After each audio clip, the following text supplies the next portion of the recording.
Hello and welcome to the Ooze.tv. My name is Spencer Burke, your host for ThinkFWD. In this week's episode, I sit down with Efrem Smith, and we talk about the possibility of a post-ethnic church. I caught up with him in San Diego at the National Pastors Convention, and we had quite a conversation. One of the things we're excited about is each and every week on the Ooze.tv, we post resources for each episode. One of the resources is small group questions that you can use for a staff or even your personal reflection. So we invite you to watch the episode, download the questions, and then facilitate a conversation or have your own personal quiet time around them. I hope you enjoy the episode here on the Ooze.tv. Are we really going to live out these core values, this purpose, this mission? Are we really striving after the vision? And at the end of the day, our vision is not about how large we are. Yeah. It's about can we build a church that looks like heaven? Right.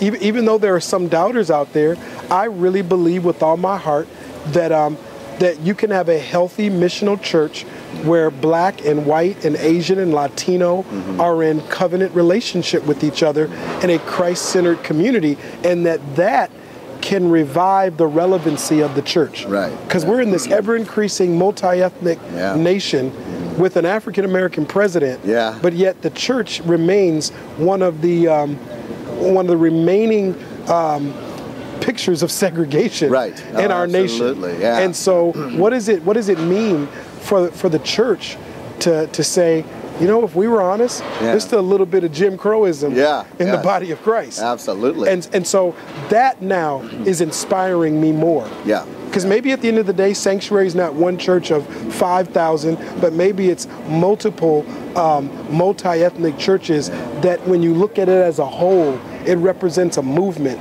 of kingdom advancement. Yeah. You know, it's interesting because over the years we've tried so many different ways of saying, okay, and it's also with the intergeneration. I mean, all the ways in which we say it shouldn't just be one little demographic, you know, how do we mix people together? It seemed like, again, and this is only my take, it seemed like, you know, in the presidential election, you had Hillary, and Hillary Clinton really almost ran as a woman, you know, and women got behind it and made it happen, and that whole, but you really felt like, wow, this is going to be a great day for women. Yeah. But honestly, from my perspective, I never felt like Barack was actually running as an African American. I felt like he was running first as an American, and it was all of America's beautiful, wonderful way in which this happened, and then he was African. So here's my question, is that sometimes we sit there and say, we need more women in leadership, we need more ethnic mix here, whatever. Or sometimes, and this is my question, I've never seen it happen before, Barack's the first example I've seen of someone who said, race is an issue. It's underlining everything, but I'm not going to make it the issue.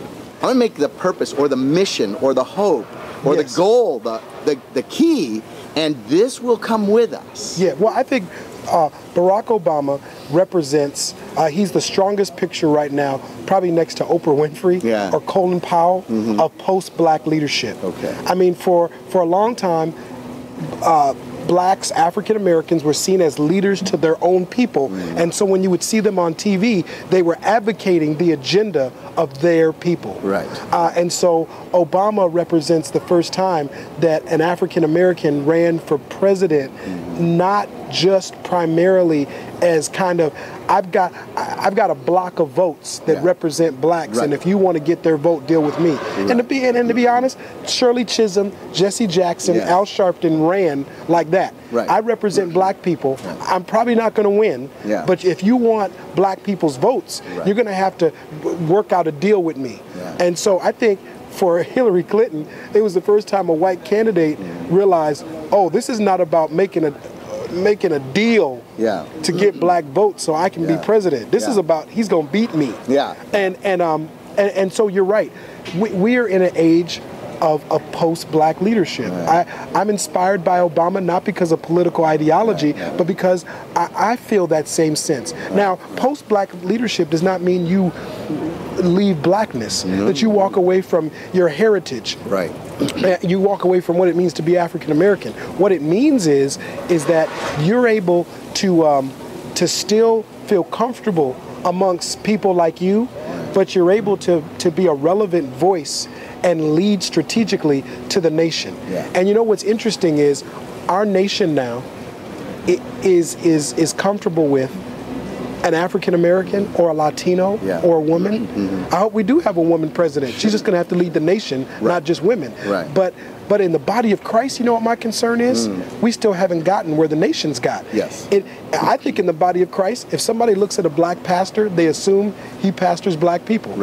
People probably don't assume meeting me that our church began 75% white, and now it's 55% white, 35% black, the rest Latino and Asian. I assume most white pastors or anybody looks at me and just assumes, oh, he pastors a black church. Or they would look at you and say, you pastor white people.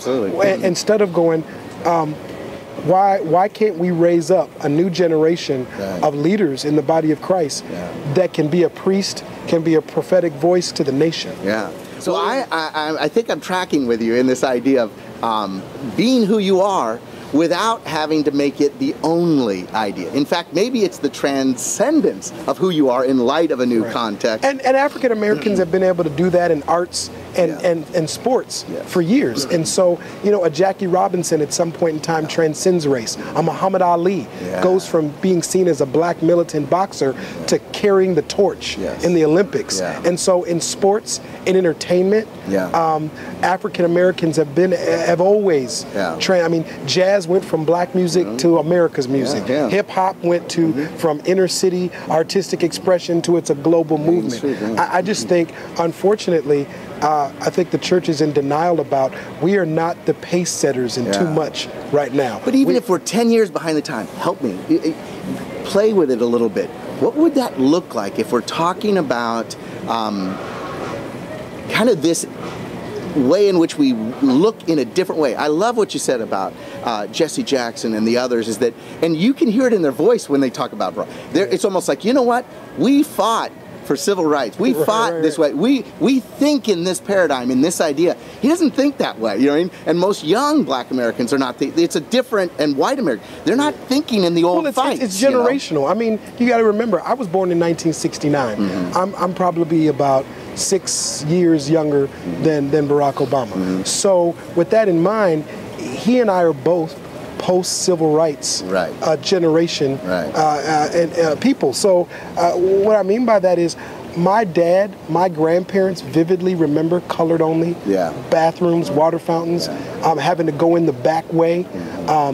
But all I've known is integrated America. Now, have I experienced racism on some level? Sure. But I've never been denied into a movie theater, a restaurant. I'm here at the Town and Country with you right now in San Diego. I didn't have to go in a different room to get in here. So I think we're able to dream and cast vision at a much broader multi-ethnic, multicultural level than our parents, than our grandparents. And so that's why I feel like it's so important for the emerging generation to really trust their instinct. I mean, for me, at 17, I went to an evangelistic outreach in South Minneapolis.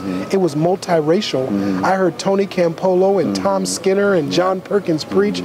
And something said to me, this is the way church is supposed to be.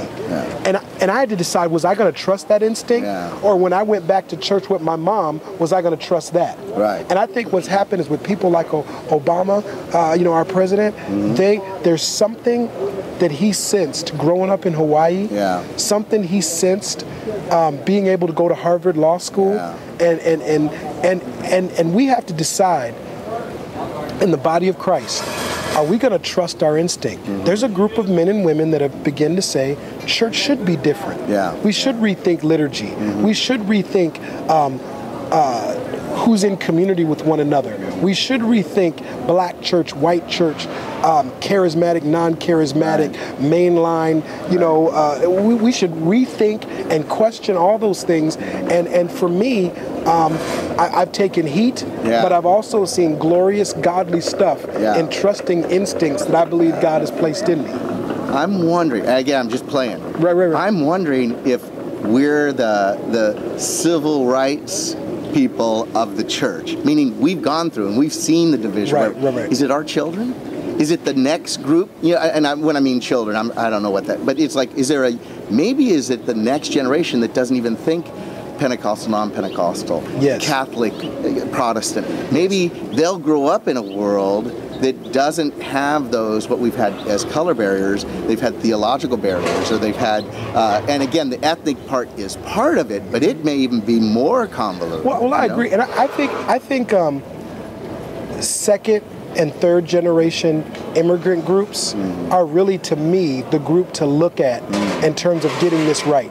You know, when Southeast Asians come to America, or Kenyans or Liberians, there's usually this first generation experience where they want to have a Liberian church, right, or a Laotian church. Right. But all of a sudden, the second generation, first they want an English-speaking church, and then all of a sudden they desire a multi-ethnic church, and that's where you get leaders like Dave Gibbons. Yeah, sure. You know that you Peter Hong.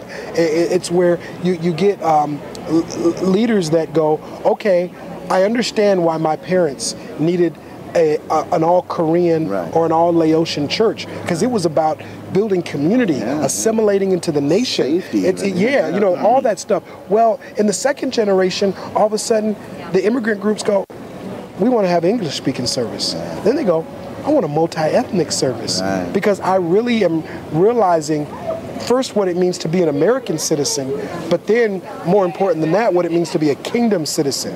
And to me, I really believe this is the opportunity for the next revival. To me, the next revival is not just about people coming to Christ.